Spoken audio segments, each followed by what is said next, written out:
So Jay White is being forced to leave Japan. Not New Japan, but Japan. So as we know, Jay White and Hikuleo had a loser leaves Japan match at New Japan's New Beginning in Osaka. Now this match was excellent. It made Hikuleo look like a star, which I think was the right move since he was going over, since Jay White was leaving. But now could Jay White be leaving New Japan altogether? He's got one more match in America against Eddie Kingston. So that could be his final match, which is kind of an odd match to have as Jay White's final match, Eddie Kingston.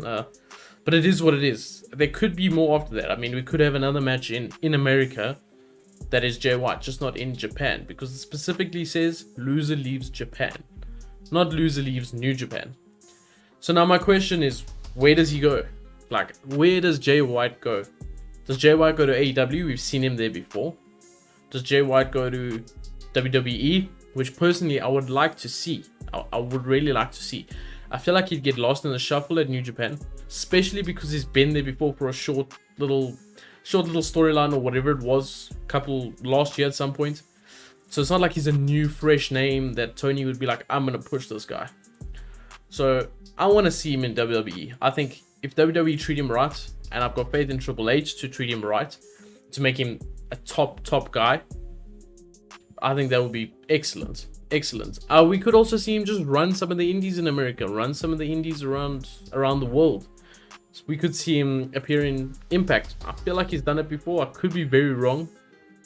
We could see him appear like Ibushi, GCW. We could see him appear. There's a lot of places we could see him at the end of the day. But I feel like Jay White is too big of a star to be doing that. And it's not like Ibushi. Ibushi's been away for a while. Ibushi hasn't been really active. So him popping up in GCW is not... It kind of makes sense at the end of the day. Or for now, it makes sense. Soon he'll have to go to a bigger company, in my opinion. But Jay White is too big of a star to be running the indies, in my opinion. So, look, it'll be great for the indies. It'll be fantastic for the indie scene. Where do you want to see him? I just feel like the matches in WWE he could have. Think of the matches with Cody. Matches with Drew. Matches with Sheamus. Matches with Roman. Like, some really good matches we could see there. Some of the matches in AEW we might have seen before, just on the indies in New Japan, here and there. Whereas I think a lot of Seth Rollins, I didn't even think of Seth Rollins. Jay White versus Seth Rollins, oh my god. So, yeah, it's quite surprising. I thought with the rumors that Hikuleo was being looked at by WWE, I thought, okay, Hikuleo might be the one to go. But at the same time, Hikuleo is not going to leave without his brothers at the end of the day. That's the point I'm making. So, look, I'm excited to see what's in the future for Jay White. I'm really excited to see what's in Jay White's future. I think he can go. He's still young. That's the thing. He's not old at all. People forget he's still so young. So, Jay White in America, he could be a star. He could be a star. He can cut a promo. Of course, he can cut a promo. He'll just have to adapt his promo.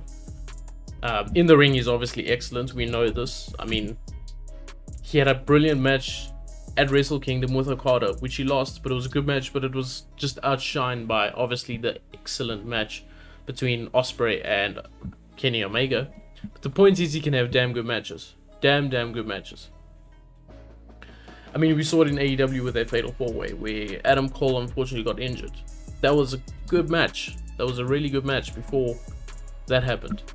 So, Jay White, to me, put him in WWE. That's what I want to see. So, obviously, Okada also won at New Japan's New Beginning in Osaka against Shingo Takagi, which was, what a match. Match of the night. Match of the night for sure. Before that, for me, was the Jay White match. But Okada and Shingo Takagi just went for it. And it was a good match. The crowd was going mad. And they've been allowed to make noise of late in Japan, but I haven't heard this much noise yet. They've kind of kept it to a minimum. They made noise here and there for big moments, but not like towards the end of this match. So what a match by Okada and Shingo Takagi. Brilliant match. I was kind of hoping maybe Takagi would win. I'm kind of getting a bit bored of Okada, but it's one of those things. I'm sure there's someone else probably more suited to beat Okada at this stage. Not saying Takagi isn't, but I think Okada needs someone like, I don't even know. Honestly, I don't even know who's gonna be next to beat Okada. That's a tough one. That's a tough one. Anyway, well, I'm seeing the match just finished, and then I started recording this, and I'm not listening to what's happening, but I'm seeing Okada addressing Tanahashi. We've seen that a lot of times. I don't know what he's addressing right now. Obviously, I don't have the sound on, but that could be the next match, just as a big match. Okada will win that though, if we're being honest. So, anyways, guys, sorry if you can hear all the rain here. I'm trying to record a video as soon as this ended. So let me know what you guys think, guys. Do you want to see Jay White in WWE, New Japan? Okay, well, Tanahashi is now climbing into the ring by the looks of it.